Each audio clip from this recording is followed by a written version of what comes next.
其实呢，我们在讲到这个战事的部分，带你来看到最新的一些战事发展了。就是在中东这边的局势，以色列呢现在是真的打真的啦，它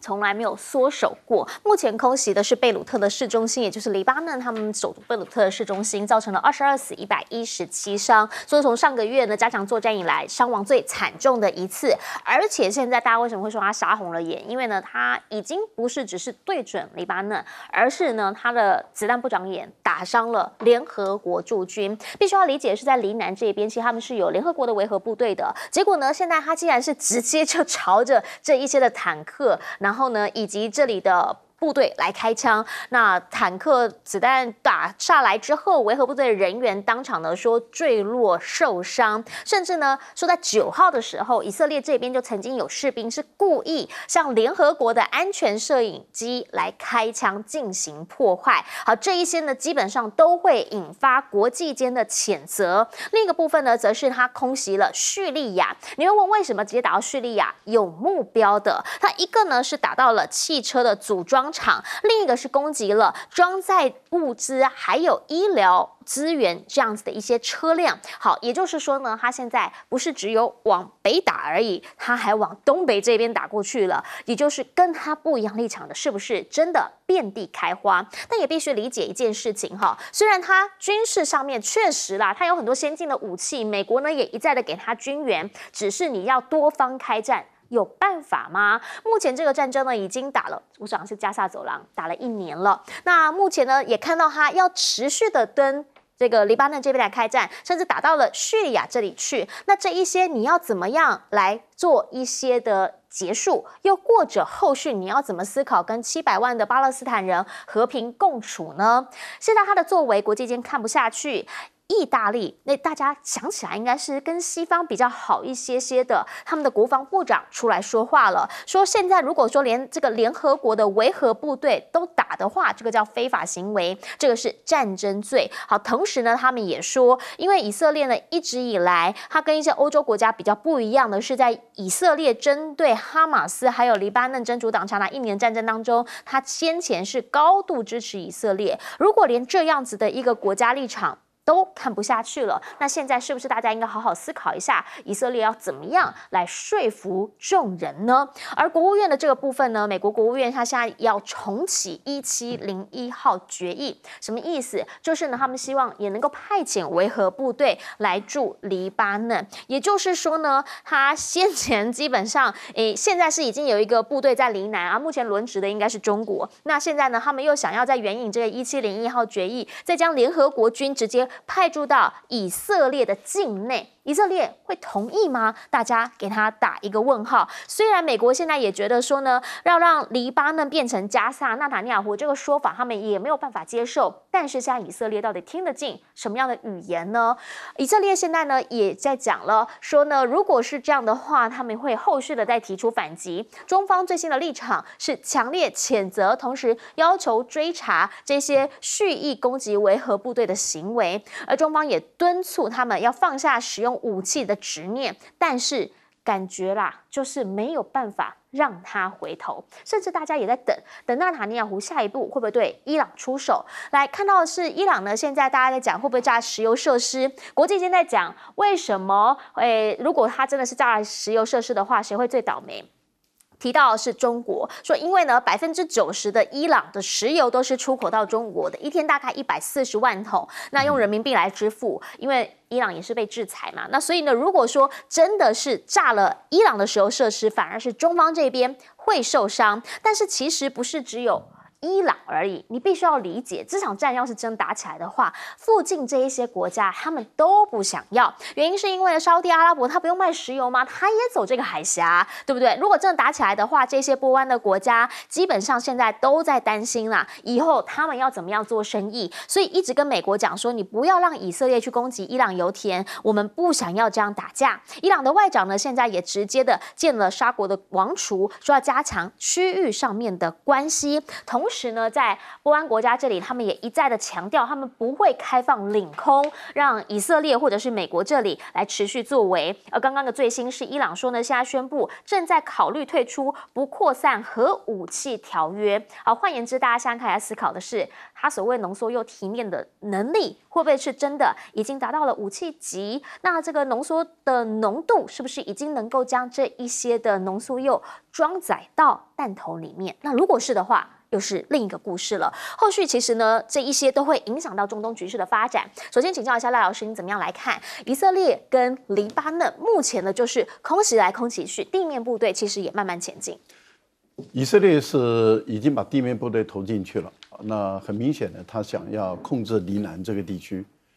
复制他过去在控制黎巴嫩的时候的一个情形。但是我觉得这个战争对以色列来讲是耗费时间会很长，对以色列的整个国家的经济发展不见得有利。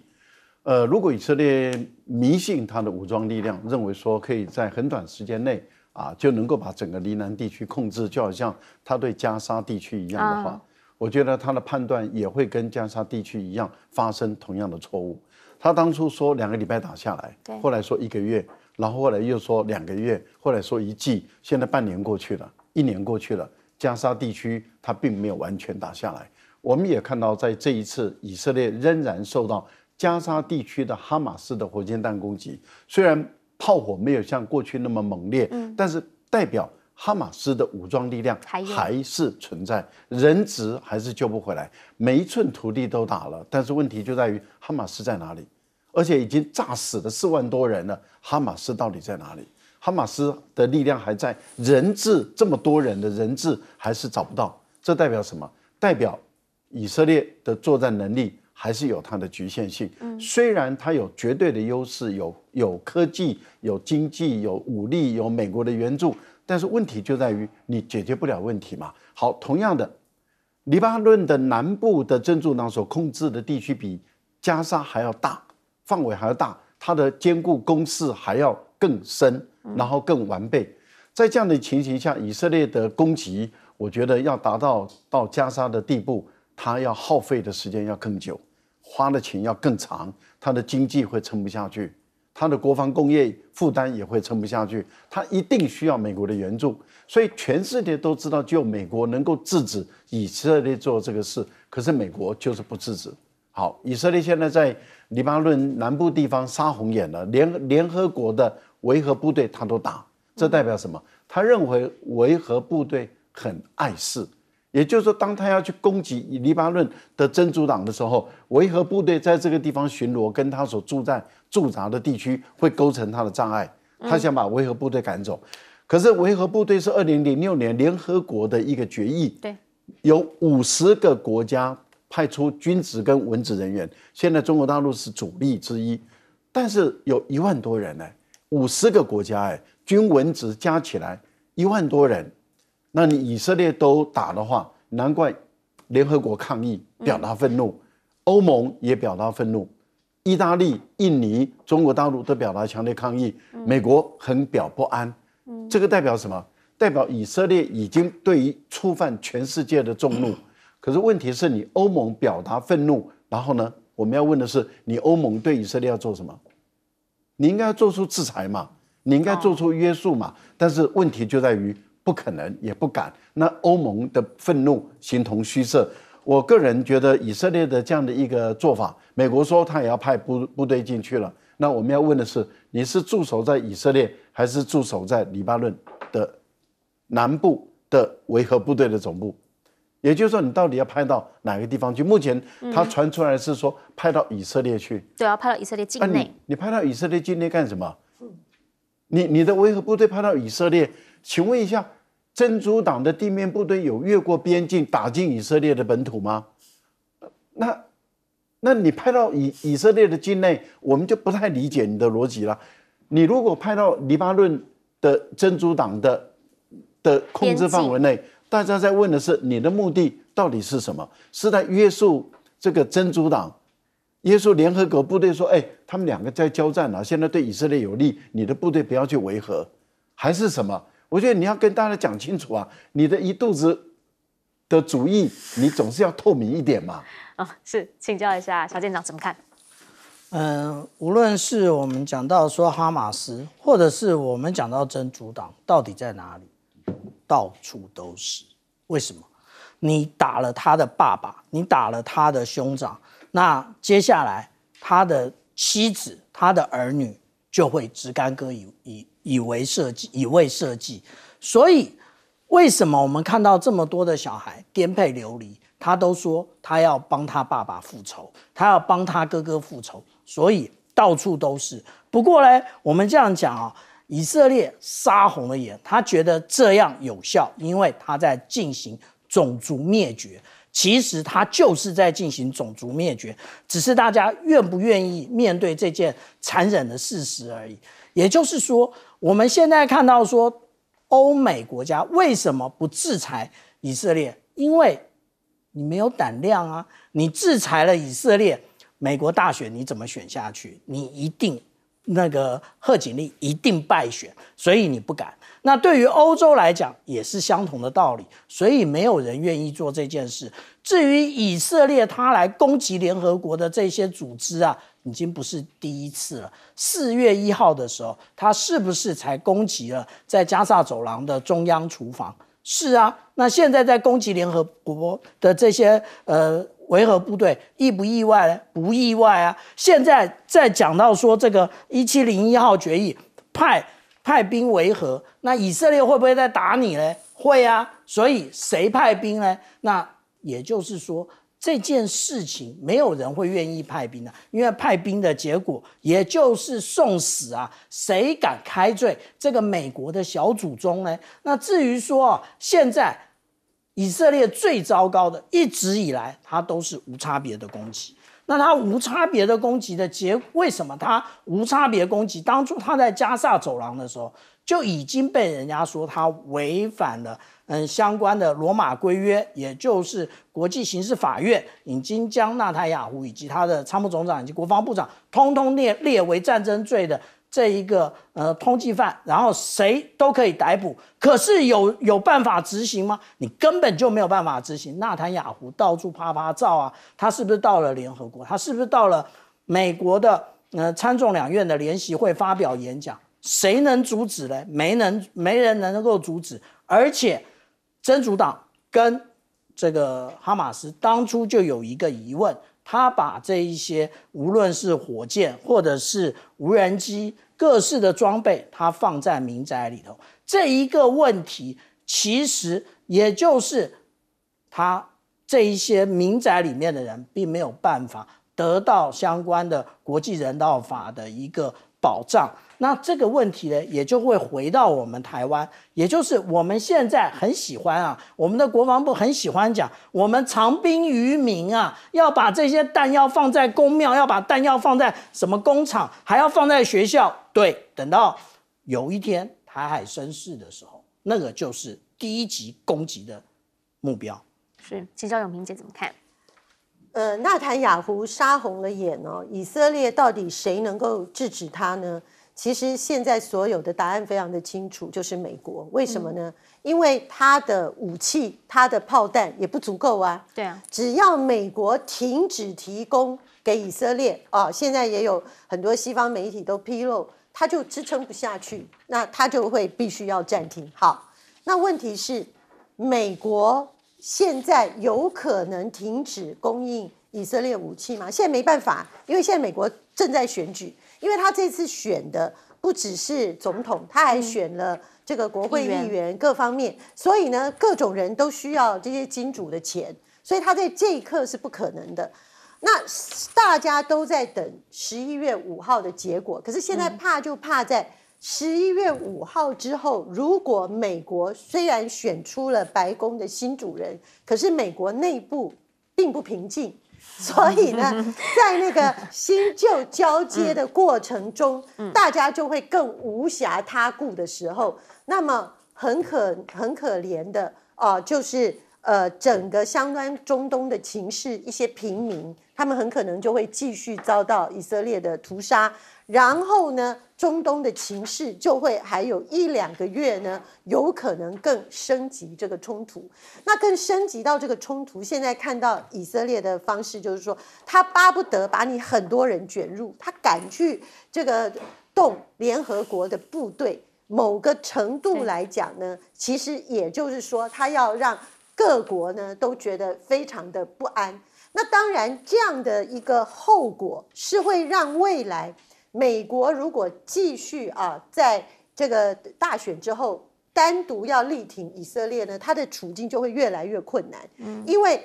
传统的欧洲的盟友呢，也被以色列现在这样子的不分青红皂白的方式愤怒，而中国大陆虽然跟美国关系并不好，可是他在联合国非常有影响力。然后他现在在联合国的各种主张又基于和平跟道德的制高点的时候呢，很多人出来呢，在牵制反对以色列的同时呢，会连带孤立美国。所以这个后续的处境呢，大概是美国在11月5号投票之后呢，他必须要面对的。但是在11月5号投票前呢，我们对中东的情势还是蛮悲观的。而且在11月5号之前，中东的情势感觉美国它可能也是因为这边牵制一点，那边羁绊一点，它没有办法裹足无法前行。但也就是在这之前，其实国际局势它默默的在做一些改变。好，比如说什么？比如说来看到的是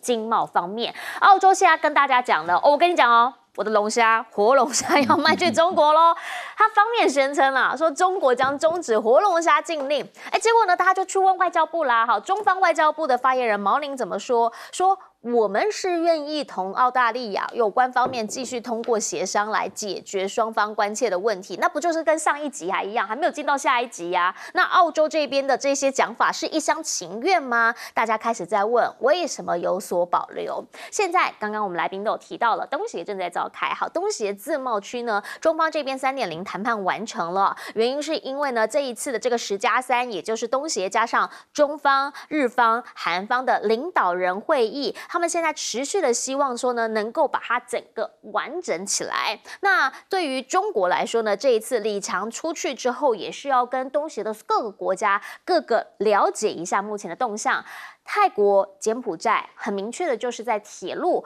道路方面的运输，希望赶紧把这一个链给它围起来，让他们这个“一带一路”能够持续的海上丝路这边能够通行。而另一个部分则是大家非常关注的跟日方的关系了。原因是因为日方呢，现在在他们自民党换了总裁之后，石破茂变成了首相，换了首相会不会换了方针，这个是大家非常在意的。石破茂现在呢跟李强会谈的时候说要确认推进互惠关系，同时呢他也呼吁早一点恢复日方的水产品进口，还有日本牛肉。好，水产品呢大家可能比较熟悉就是呢是因为排放核废水的关系，所以直接禁止了。那日本牛肉呢其实是早在2001年的时候就因为狂牛症的关系禁止进口。这一些现在石破茂他都想谈，那如果想谈的话，当然就必须要有善的往来，才有办法有进展嘛。可是就在这个时候，美国驻日本的这一位大使呢，伊曼纽尔他又再一次讲话了伊曼纽讲什么？他说呢，在《华尔街日报》称，拜登政府现在要扩大多边安全伙伴关系，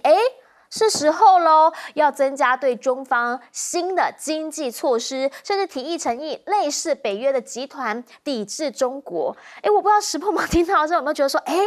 跟我当年想法一样，可是现在他又想要来卖牛肉、卖水产，那该怎么办呢？其实很多时候走出自己的路，以自己的利益为本体，可能是在国家决策的时候的一个主要方针。来看到欧洲吧，欧盟现在呢，他们要再一次的对中方这边来提起一些经济方面的诉讼，包括了对胶合板要展开反倾调查，这个叫做新战线，因为他先前加了电动车关税，确定往上加之后，发现中方呢现在也在扩大反击，豪车、白兰地、猪肉、乳制品都会是目标。那各个击破各个来谈嘛。可是呢，现在美方这一边他也要有一些的话语权，包括什么？包括雷蒙多跟中方的商务部长来通话，说国家安全它是无谈判余地的，但是我希望是针对性的来保障国安，也就是说呢，他的那个小院高墙还是要为健康的贸易还有投资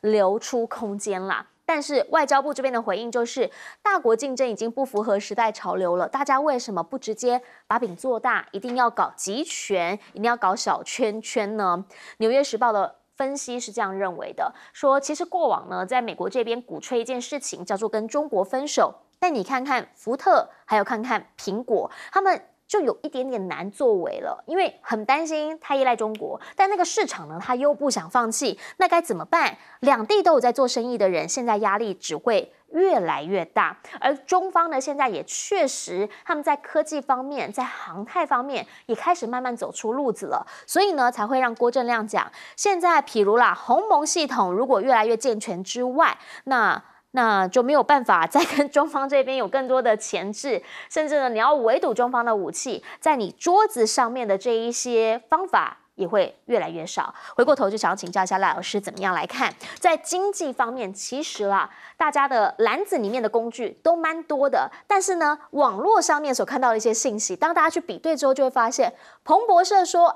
澳洲这样讲，可是中方这边的讲法是我们持续协商。这个是艾班尼斯他在东盟跟李强见面的时候，他迫不及待的马上宣布说，告诉我们的澳大利亚的乡亲们龙虾业者一个好消息，大陆已经同意了李强总理已经同意了说在这个春节以前活龙虾可以进口到中国了。这个对澳大利亚的龙虾业者来讲，当然开心到不行嘛。可是中国大陆就说，不是这样子哦。当时的讲法就是说你提出来，那我们只是听到了再考虑再谈一谈嘛，再谈一谈或者是说，大致上没问题了。那你也知道，大致上没问题，后面还有潜台词嘛，大致上嘛，但是还有很多细节要谈嘛，所以大致上没问题，跟后面还有很多细节没有谈好，那不代表说就 OK 了嘛。我觉得这个是一个语义学上的一个问题，澳大利亚也太急了一点。那为什么？因为大陆也在观察你澳大利亚最近的一个动作嘛，你的军舰穿越台海什么意思啊？你跑到菲律宾这边又开始在闹了，又什么意思啊？然后又跑去跟菲律宾的吕宋岛那边跟美国联合军演，你什么意思啊？其实大陆也在观察嘛，我开放了葡萄酒了，也开放了大麦了，是也开放了一些煤矿，然后你现在又想要开放龙虾，可是你想要开放龙虾，你又要开始闹事，那这个开玩笑，那你嘴巴说的一套，那做的又是另外一套。大陆当然也要再观察一下。那如果你澳大利亚觉得我只是被美国逼的，然后呢，他一定要我履行义务，我没办法，我是 AUKUS 的成员，又是 QUAD 的成员，他逼着我这样做，我只能跟在后面做，但是我没有摇旗呐喊哦，我声音很低，我只是跟着走。那这个可不可以就这样放我一马？我不晓得了，那要看之后怎么谈嘛可是我觉得10+3这次已经谈妥了，就是你讲的这个贸易3.0，那他们包括这个。联通包括说产业链的供应问题，明年开始实施，我觉得这个代表什么？中日韩跟东盟他们的贸易更加往上这个往上拉一台阶，这个影响会大的那同时你也看到李强有很多的双边的活动，他的双边活动里面，当然对柬埔寨来讲，对老挝、对泰国，他们都很开心的。现在的情况是越南一直在着急了嘛。对，所以越南是希望说李强在对于万象就是柬埔寨的活动结束以后他们请他到越南去访问3天，要去访问，那要谈有关于南北铁路的问题。那大陆的态度很简单，就是南北铁路的标准化你要先完成，然后有关于双方的合作的方式这个部分，越南方因为越南方说他要独资，那中国大陆这边你要独资可以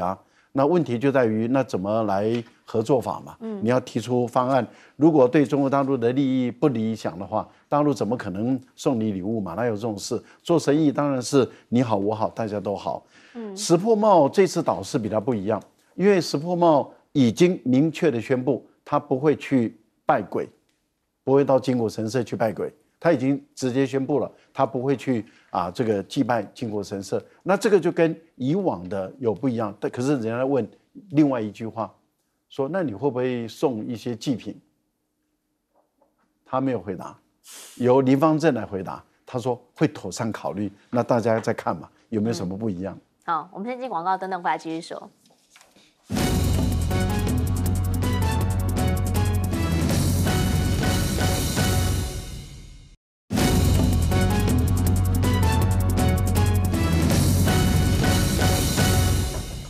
好，带你来看到的是呢，现在其实，在经济上面，大家呢都想要跟中方做生意，但是大家又都觉得说，哎，不行，我要顾及一下我的国安利益。我想请教小舰长怎么看？其实美国不断的，他就是想要在东亚建立一个北约的制度。为什么？我们看这张图就很清楚了啊。这张图呢，上面是俄罗斯，下面是中国大陆。那其实我们现在看到这里全部通通都是北约。如果日本，如果韩国南韩这边全部再加入类似北约的这个组织的话，也就是他们就把整个中国跟俄罗斯围起来了。这个就是美国的阴谋啊！但是有没有效呢？没效。他一直在讲美国。这一个驻日大使，他不断的在这个华尔街日报里面，而且还包含了我们看到的雷蒙多啊，他们不断的在讲一件事情，什么事？也就是债务陷阱的事。可是中国大陆在“一带一路”协助了这么多国家，不但是造铁路啊、造公路啊，然后还有盖桥梁啊，到底有哪个国家债务陷阱说我们国家要倒闭了，还是？只是不想要付账的另外一种说法而已。那当然，大家可以晚一点给，等到你路开好，整个经济富起来的时候，你再慢慢还给大陆啊。那中国大陆并没有在催你这件事情的。另外，他在这个《华尔街日报》里面另外强调说，中国的重商主义啊，美国不是重商主义吗？美国不是吗？美国也是啊。原来你可以大陆不行。那另外啊，我们讲到这个东协自贸区 3.0， 其实它是一个产业结构的改变。在1990年代的时候，大家讲到雁行理论，也就是日本它其实接受了美国的尖端的科技，然后它像一只大雁一样，带着从韩国还有大陆还有台湾，然后不断的向前飞。不过自从慢慢的所谓的大陆供应链成型之后，慢慢的，而且日本它的经济不行，也就是日本被取代，现在真正的领头雁是中国大陆。所以为什么这些东盟国家这么愿意要跟中国大陆结合，当然还配合日本韩国的原因就在此。好，我们先进讲广告，广告回来继续来说。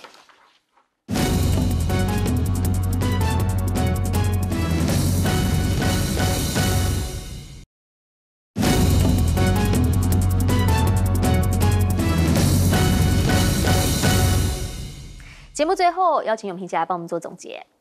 对，我觉得一开头我就提到了就是赖清德呢，他的表现一直令大家都有所疑虑呢，跟日本新的首相石破茂上来他虽然也有一些强烈的主张，可是他也马上很务实的去面对整个亚洲的处境比如说他这次要去参加这个东协还有10+3这个会议的时候，他就直接讲他不会提亚洲版的小北约。那果然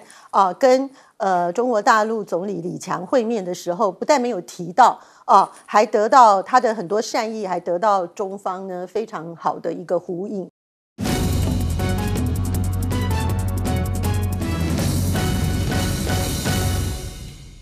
大家晚安，我是陈燕莹，欢迎来到新闻大白话。接下来这1小时，国内外大小事要用您听懂的话说给您听。现在介绍这1小时来宾，首先要介绍是国际政治专家赖岳庆老师。主持人好，观众朋友大家好。还有前台北市副市长李永平。燕莹好，大家好。以及前海军舰长吕律师。主持人好，各位观众大家好。好，首先带你来看到的是国情文告当中，我们的赖总统有特别提到了跟国际社会有关的这一段，而且呢，他是什么？警告中国，他说希望中国呢回应国际社会的期待，包括要发挥影响力结束俄乌中东的冲突，提到台湾要跟你们一起来承担责任，对于区域全球和平繁荣做出贡献，讲的是很棒。听起来这个愿景也很美好，但是大家就会觉得，距离这个国际事实的现实会不会稍稍的远了一点点？线下的状况是什么？是大家都知道以色列已经不甩美国了嘛？白宫说要问他说什么事情被已读不回了嘛？线下状况是什么？是在俄乌战的部分，美国好像还是不让乌克兰这边来收手嘛？俄罗斯当然他现在打得顺，他也就不理这件事情了。那大家就在讲，如果说这2个关键字都在美国，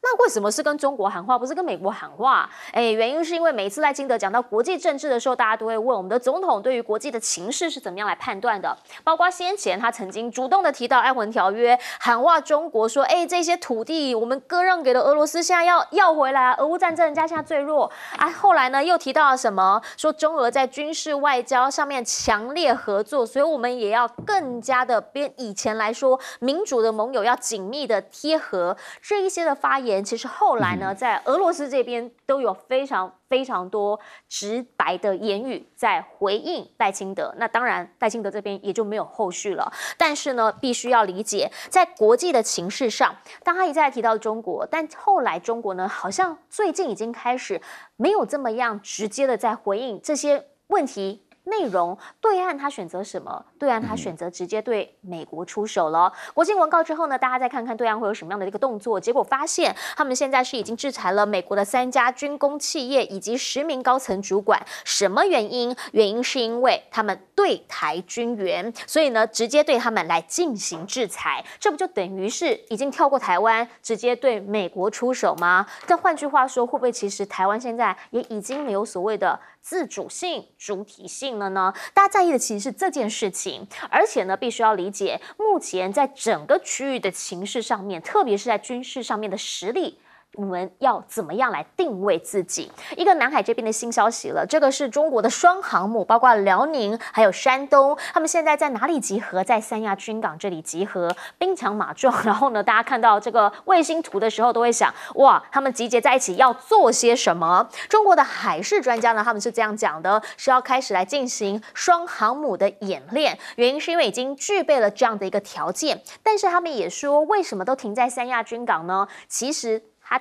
希望大家不要想太多哦，说是因为这边的水比较深，还有比较广阔的空间，并没有什么样的政治考量。但是当他们2艘航母停在一块的时候，比较熟知内幕的这些军事专家们，他们就会看到一些美感、一些细节，包括了这2艘航母上面其实都是歼15舰载机，那是不是表示他们的歼15舰载机现在已经可以相互降落了？那表示它的联合战力其实又到了另一个档次、另一个层次去了。而目前呢，其实中国的海军不是只有航母而已，包括他们的驱逐舰、他们的飞弹的这些导舰呢，其实都是护卫舰，都是很厉害的。目前最新的一个画面就是延安舰哈，是他们第6艘的055驱逐舰。那已经具备有垂直发射系统112个单位，同时呢还会有这个一体化的雷达。另外在烟台舰的部分呢，现在则是已经可以利用这个导弹来攻击反潜等等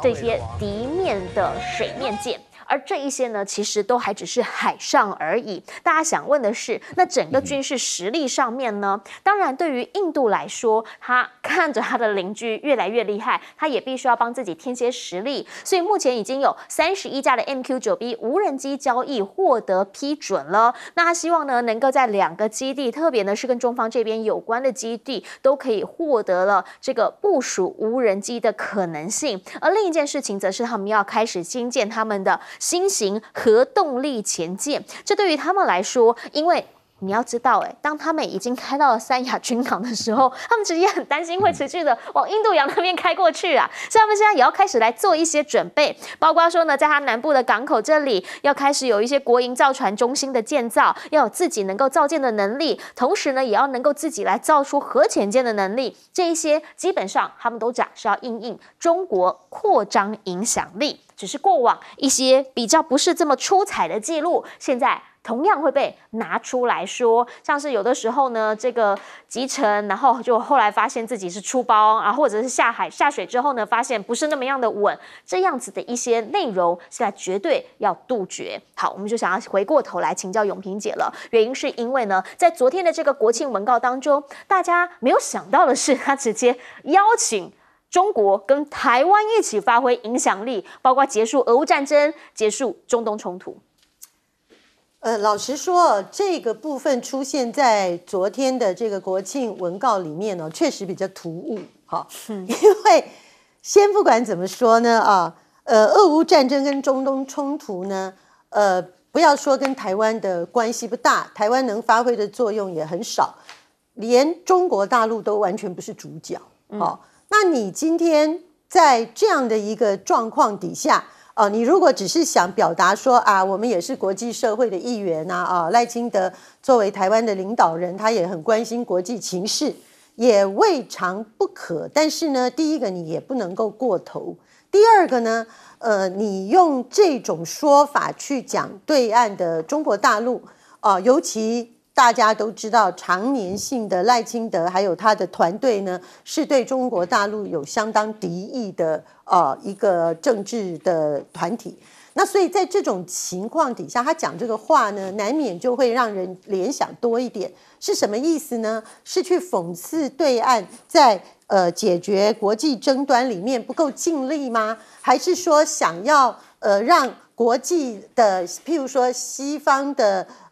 本来对中国大陆有疑虑的人呢，就又想到说，哇，现在世界冲突不断了，所以呢，中国大陆会不会也是隐含性的一个冲突呢？就说大家会不能明白他讲这个事情的案例。那更要命的是，就美国方面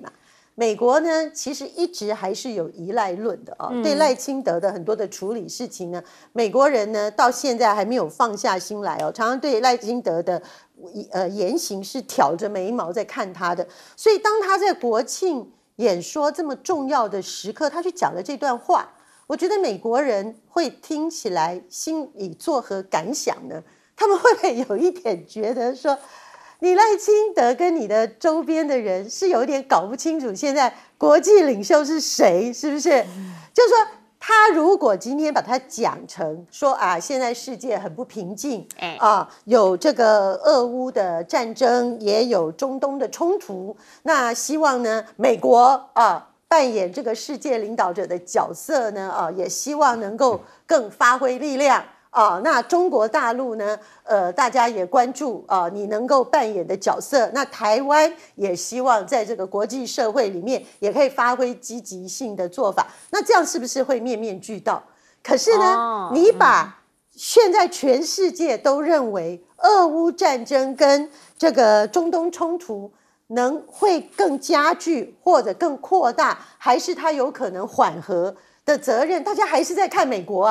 大家等的还是11月5号美国总统大选的结果，以及新的白宫主人要怎么样来处理。可是你赖清德呢，你心心念念，你的心中呢只有对岸中国大陆，不管你喜欢他也好，讨厌他也好，你心心念念只有他。那美国人会不会觉得说，哇，那搞了半天，你觉得这些问题只有中国能解决咯，我们美国不是个咖咯？就是说我觉得赖清德跟他的团队他们往往在考虑很多事情，特别是从他上任到现在，除了两岸关系我们都觉得他处理的不是很好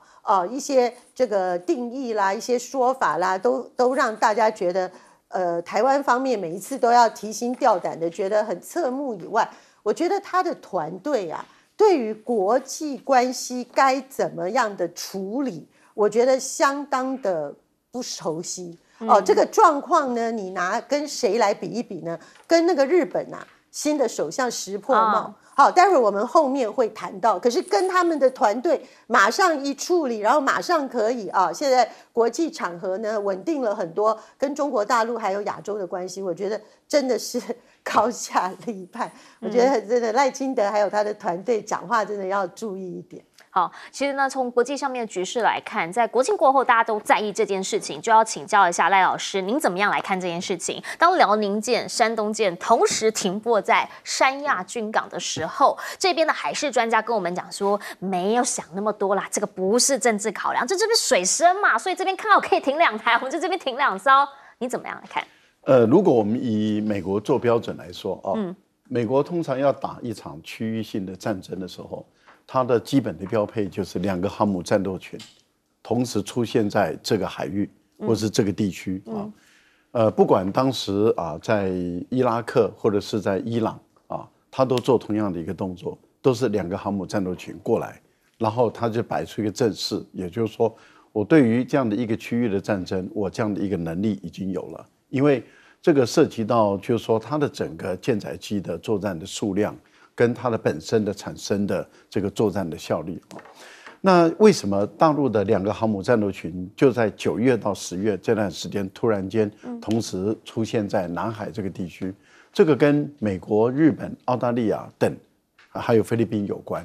从9月开始，也就是东盟峰会开始前，对，美国已经开始在酝酿这件事情，希望把南海的地方搅烂一点，搅得波浪大一点。这样的话，他们在东盟的峰会中就把它形成一个议题。你看，小马可斯这一次就把它推出来了，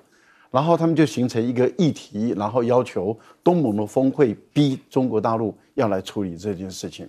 那这是美国人的盘算。所以从9月的时候，澳大利亚、纽西兰先到日本，然后穿越台湾海峡，然后就往南海的地方来移动了。然后接着呢，就跟美国还有菲律宾等5个国家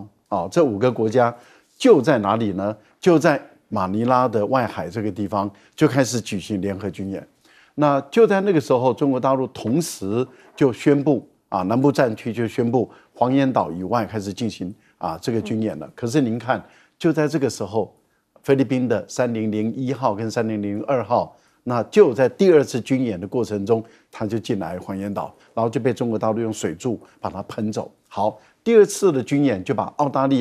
把加拿大跟法国就邀请过来了，然后纽西兰没有进来，但是澳大利亚还是有。好，这样又形成了6国，就在吕宋岛这个地方举行联合军演。可是，在9月份的军演的时候，辽宁号的航母已经出现在这个菲律宾的东部外海这个地方。然后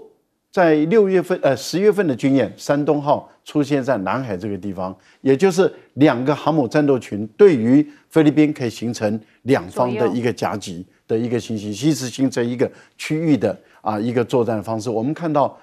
当中国大陆把这个整个战事态势摆出来以后，美国跟他的盟国办的军演，突然间声音变很小，你看几乎新闻就不见了。也就是说，不管是在于这个马尼拉外海的军演，或者在吕宋岛的军演，突然间消息没有了，然后画面很少。这原因在哪里？原因就是因为中国大陆摆出来的阵势，就是说要干架，你差我差远了。在这个地区中，我占有绝对的优势，而不是你。为什么？因为这个离中国大陆最近，不管是这个火箭军，或者是从岸上的空军，还有就是在填土的以后的这些空军跟海军，那当然还有航母，那多方的一个作战里面，大陆当然占有绝对的优势。我觉得这个在美国来讲，在南海或者在东海要跟中国大陆较量，他打不赢的。我觉得赖清德真的是不要一直闹笑话了，他的国际之间的知识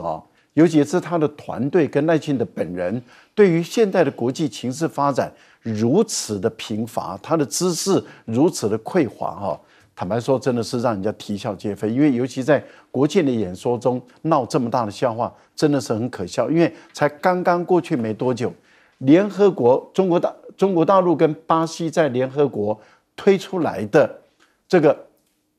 俄乌的和平方案的这个活动，瑞士都参加瑞士不要忘了，就是帮他上第一届办全世界的和平大会的，瑞士都支持都表态。您可以看看大陆做了多少努力，阻止的是美国然后不肯叫以色列收兵的也是美国我觉得赖清德你真的是知识不要那么浅薄，丢脸丢到海外去。请教一下小店长。10月2号，日本防卫省统合幕僚监部他公布了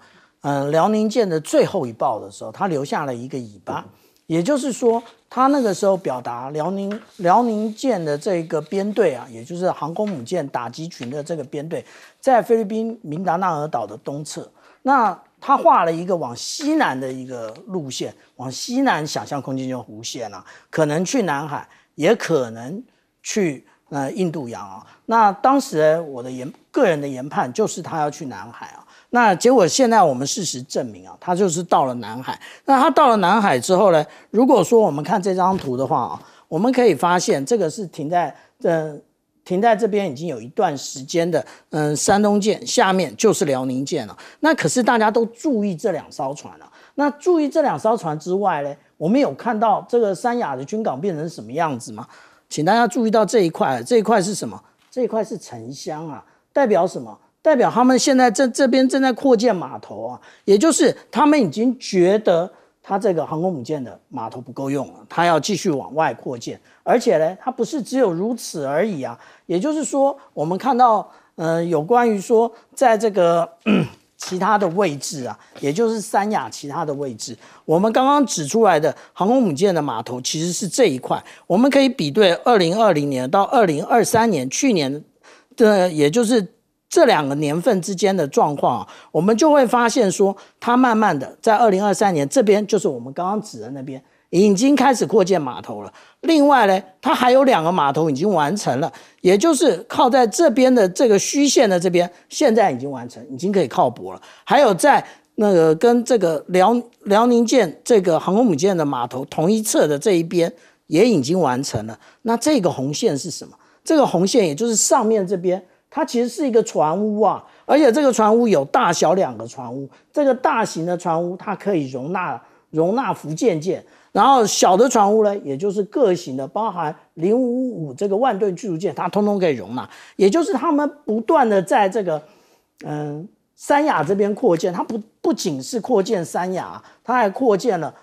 那个亚龙湾这边啊，亚龙湾这边，如果说我们仔细看的话，这是2020年的照片，我们可以看到它到底有几个码头，1、2、3、4，当然它有2侧可以靠，一共有8个卫象可以靠。可是我们现在看到，这是最新的，也就是在今年的8月份的照片，你看它变成几个？1、2、3、4、5、6，有12个卫象可以靠，它大幅度的在扩建它的潜舰的码头啊。那所以我们讲说啊，当然对于印度来讲，印度芒刺在背啊。那印度其实呢，他也想在那个印度洋里面啊盖新的码头，所以这个新的那个军港啊，这个就是拉姆比里这个位置，这个是仿制我们刚刚所看到的亚龙湾的潜舰基地所制造的一个啊。那这个也就是对照之前为什么孟加拉的总理说，哎呀，这圣马丁岛有人要叫我让出来，那一个白人说让我让出来，我让出来的时候我就可以继续干，结果他没让出来，果然就被迫下野了啊。那其实这个位置呢，也就是它其实是拱卫了我们刚刚讲的拉姆比里的这个位置，这一个军港啊。而且这个军港我们刚刚讲到说，它其实可以比照这个亚龙湾啊，我们可以看到它有2个回船池，这里有一个进口，进去之后它有一个非常长的一个地下港口，这个就是为什么印度它有这样的野望，有这样的野心，说它要造更多的潜舰，因为它的码头已经快要完成了。好，